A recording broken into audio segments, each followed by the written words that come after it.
It's another podcast from Communications Steroids. I never knew how to spell that until about 2 years ago. It's not W-A-H-L-A-H? No, it's V-O-I French something. word. And it's got a little doohickey across the last thing. Anyway, I'm Tim Gordon. And I'm Roger Pike. We're just sort of meandering into your podcast ears here. Thank you for joining us again. Want to talk today about how to select speakers for your events. And this actually came from inspiration from a newsletter that I get from a guy who's a longtime public speaker, an internet marketer, creates information products much like we have done, although he's certainly taken a different track. It was name's Fred Gleeck. Oh. Yeah, Gleeck. I think he's in Vegas, and he's got a home in New York. I don't know. He spends a lot of time in either one of those places now. New York? Yeah. Now, if I was going to choose two places to live, they would probably be way at the bottom of my list. But, I'd like to visit them, at least New York. Vegas, I've had enough of, to be honest. So anyway, Fred's a good guy. I've read his newsletter. I really enjoy his newsletter. I always learn a lot. He sometimes gets controversial. But one of his most recent newsletters, and we'll put a link to his website where you can subscribe to this and check it out. He talked about selecting speakers for your events, but one of his things that he talked about was he has asked his audiences and his attendees for many events, what do you think makes a great speaker? And his top three responses, I think these are very enlightening. Number one thing that people really liked, very specific order, number one was sincerity. People want you to care about your topic, and they want you to be honest and truthful about it. They want you to be sincere, yeah. As Fred put it, people like people who they perceive as real. Mm-hmm. They're the same people on stage as they are off stage. Mm-hmm. Okay. Number two was content, which makes sense. You know, you want to listen to someone who really knows their stuff and really delivers it in a powerful and effective way. Is interesting. Yes. And the number three, what do you think it was? The number three. If you have sincerity, number one, content, number two. I give up. Funny guy. Funny humor. If you have a sense of humor, and a lot of times, if you have a sense of humor and it's aimed at yourself, as they call it, self-deprecating humor, that really counts for a lot because people can see you aren't this egotistical guy who thinks he's God. But you make fun of yourself. Yeah. Yeah. Well, you know, my first reaction when you shared this information with me, and I heard those three things, and I did, in fact, hear those three things, and so when I knew humor was the third thing, I was just leading on.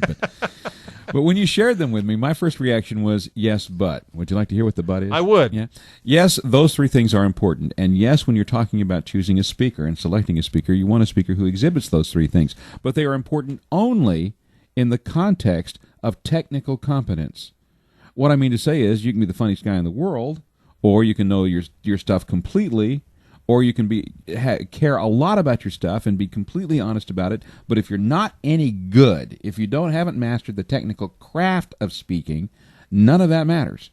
So for me, the most important element in choosing a speaker is someone who knows how to do it. And that really is a good segue into what we want to talk about. And Fred went into what his ideas were, and we're not going to go over those, about what he thinks is important to pick your next speaker, because we've talked about this, and we want to kind of give our ideas on that, and you can find Fred's ideas by going to his website and getting his newsletter, and we can kind of compare notes, but our ideas on how to pick your next speaker, because we think it's a great question. How do you pick your next speaker? Well, of course, you've been listening to Communication Steroids, the podcast, for a while, and you've been visiting our website, and you've been following along with what Tim and I have to teach you. So one of the people that you might choose as your next speaker is yourself. Because you've been with us, you've trained with us, you know how to do it. But assuming that you're not going to choose you, how do you choose somebody? Well, and you, when we talked back in the green room before we got into the spotlight here and the harsh glare of the Communication Steroids podcast lighting, which is really hot, my forehead's just sweating like crazy here. You said, decide what you want the speaker to say. I mean, you have to put it in context. What is the situation? You have to. You'll know all this, but those are all good questions to ask. Is it going to be a Rotary meeting? Is it going to be an internet marketing training seminar with 300 people that have paid $2,000 to be there? I mean, different requirements for each of those things. So that will help refine your search. And then, of course, you want to ask what type of speaker. Is it a motivational speaker? Is it an ex-coach type? Is it a guy that's so full of content that he can talk a mile a minute for 3 hours and still have tons to say and still have your audience wanting more? I mean, there's a lot of things that go into that. Yeah. Do you want a guy who's going to talk about a new element of your business? Give a speech to your employees about a new aspect of your business. Do you want someone who's going to motivate your employees and inspire them?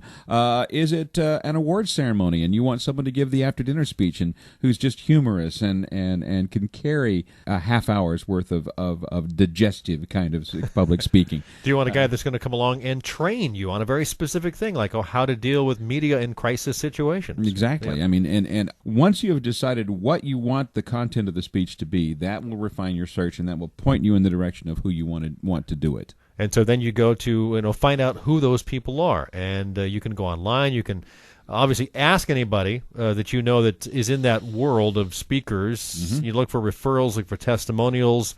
Ask someone who's been to a lot of speeches. I bet you if you just ask your friends, gosh, I'm looking for a guy that can speak. You've been to speeches? And someone may say, oh, yeah, gosh, years ago I saw this guy named so-and-so. You may not, but that's doesn't hurt. Yeah, right. Nothing wrong with asking the question. Right. And then you can ask for places where they've, once you have a list of possibilities, you can go online and learn about those people. You can find out where they have spoken in the past, and you can go to those places and say, well, did they do a good job? Did you like it? You can do a little research and find out who actually is good at it. Check their track record. Do they have good content? Talk to them. Are they personable? All those types of things will go into your factors. But basically, that's how we would recommend you pick your next speaker. Absolutely. And I want to thank Fred Gleeck for what a great idea. I think that was a great little topic. And so, Fred, we'll steer some people your way. If you want to steer some people our way, we won't mind at all. I'm Tim Gordon. And I'm Roger Pike. And this is the Communication Steroids Podcast.